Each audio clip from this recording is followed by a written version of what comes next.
అధ్యక్ష రేపు ఎల్లుండి అవతలెల్లుండి ఎట్లా కోర్టులో విచారణ జరుగుతుంది, ఏసీబీలో విచారణ జరుగుతుంది, మళ్ళీ హౌస్ వస్తూనే ఉంది. 4 సమావేశాలు వాళ్ళు అడగలేదు. ఇవాళ ధరణి వచ్చినప్పుడే ఈ ధరణికి సంబంధించిన లోపాలను, ఘోరాలను, నేరాలను ఈరోజు ఈ ప్రభుత్వం బయట పెడుతుందని భూభారతి చట్టం ఎట్టి పరిస్థితులు ఆమోదింపజేయనీయకూడదు.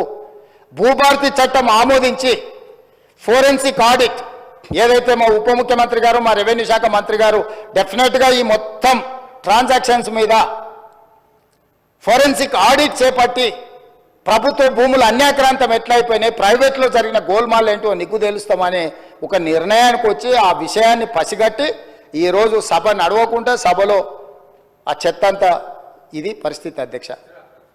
అధ్యక్ష నేను ఎప్పుడైనా చర్చలకు వెనక పోతాను అధ్యక్ష. మీకు నేను చాలా సంవత్సరాల నుంచి తమరు నన్ను చూస్తూనే ఉన్నారు కదా, రాజకీయాలకు లేనప్పటి నుంచి కూడా చర్చలు ఏమైనా వెనకపోయేటోనా అధ్యక్ష? మీకు తెలియదా?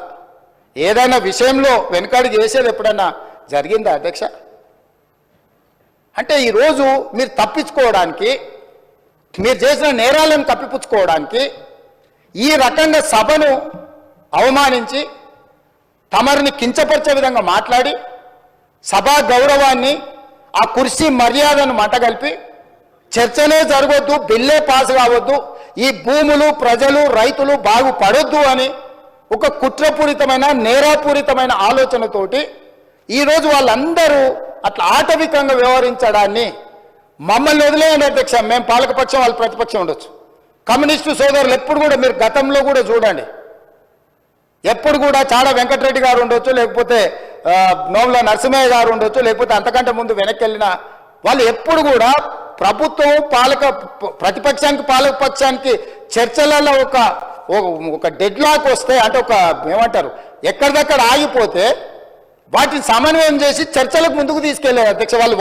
వాళ్ళు ఎప్పుడు కూడా ఈ సభ చర్చలు జరుగుతాయనే, ప్రజల సమస్యల మీద చర్చ జరుగుతాయనే పరిష్కారం చూపిస్తారని నమ్మే కమ్యూనిస్టులు దాదాపుగా ఉమ్మడి రాష్ట్రంలో అటు తెలుగుదేశం ఉన్నా, ఇటు కాంగ్రెస్ ఉన్నా, లేకపోతే కాంగ్రెస్ అధికారంలో ఉండి తెలుగుదేశం ప్రతిపక్షంలో ఉన్న ప్రతిస్తంభన వచ్చినప్పుడు కమ్యూనిస్టులు కీలకమైన బాధ్యత తీసుకొని, ఎంఐఎం కీలకమైన బాధ్యత తీసుకొని సభను నడిపించడానికి, సాంప్రదాయాలను కొనసాగించడానికి ఒక సమన్వయం చేసేది అధ్యక్ష.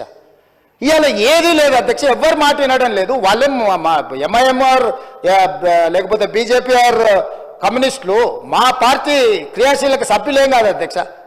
వాళ్ళందరూ చర్చ జరగని చర్చ ఇది అత్యంత కీలకమైంది. మేము కొన్ని అంశాలు ప్రభుత్వం దృష్టికి తీసుకుదలుచుకున్నాం. తెచ్చుతున్న చట్టంలో కూడా ఏదైనా లోపాలు లేకపోతే వాటిలో ఏమైనా సూచనలు చేయాలని వాళ్ళు అడుగుతుంటే మేము ఎవ్వరిని మాట్లాడనీయము, మా ఇష్ట రాజ్యాంగం మేము వ్యవహరిస్తాము.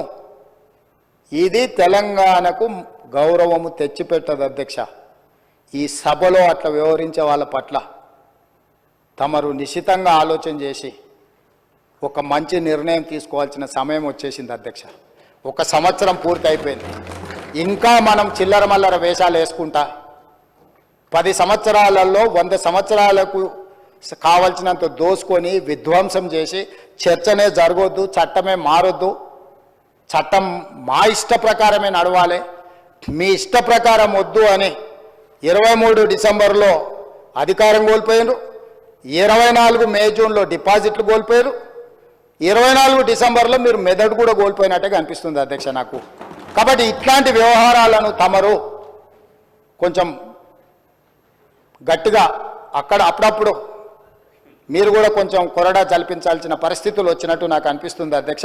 తమరు ఏ ఆదేశం ఇచ్చినా మేము పాటిస్తాం. ప్రభుత్వం వైపు నుంచి ఫార్ములా ఈ రేస్ మీద మీరు అనుమతిస్తే పూర్తి స్థాయి వివరాలను తీసుకొచ్చి కూర్చొని సభ ద్వారా తెలంగాణ సమాజానికి వివరించడానికి నాకు ఎలాంటి అభ్యంతరం లేదు.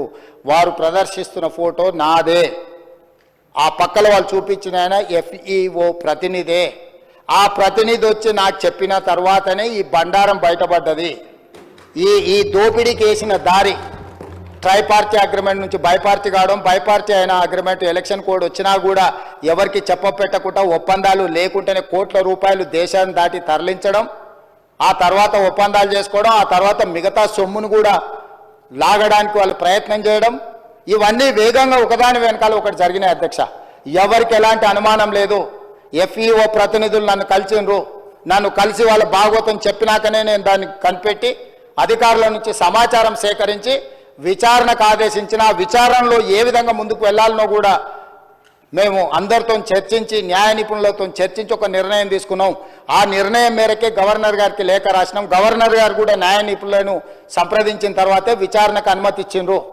ఈ ప్రాసెస్ మొత్తము ఇన్ని సంస్థలు ఇన్ని వ్యవస్థలు ప్రాసెస్ చేసిన దాన్ని ఇప్పటికిప్పుడు అన్ని బిజినెస్లను సభలో సస్పెండ్ చేసి చర్చకు తీసుకోవాలని వాళ్ళు మొండిపట్టు పట్టడం, మంకుపట్టు పట్టడం నేను అర్థం చేసుకుంటా హరీష్ రావు గారిని. ఎందుకంటే హరీష్ రావు గారు ఇక్కడ అల్లరి చేసి చొక్కాలు తెచ్చుకోకపోతే ఇంటికి పోతే కొరడా దెబ్బలు ఉంటాయి అధ్యక్ష, కోదండ ఉంటుంది అధ్యక్ష. నాకు తెలుసు ఏం చేస్తున్నావు నువ్వు అని ఆయన అడుగుతాడు. ఆయన ఇట్లాంటివి జరిగినప్పుడు కొడుకు విషయంలో ఏది చేసినా కూడా కాపాడాలన్న ఆలోచనతో హరీష్ రావు గారిని కొరడాతో కొడతాడు అధ్యక్ష. కొన్నిసార్లు ప్రజల కోసం కొన్ని కొరడా దెబ్బలు తినాల్సి వస్తుంది.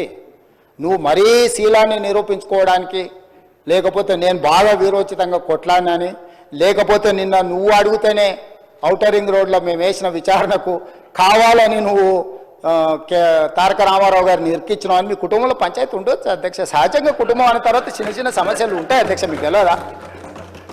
ఇప్పుడు నువ్వు ఉద్దేశం ఏముందో నాకు తెలియదు. డిమాండ్ చేసింది హరీష్ రావు గారే, వారు డిమాండ్ చేసిండు కాబట్టి అనుమతి ఇచ్చారు. ఈరోజు మహేశ్వర్ రెడ్డి గారు డిమాండ్ చేసిండు, శ్రీనివాసరెడ్డి గారు దాన్ని అనుమతి ఇచ్చిండు.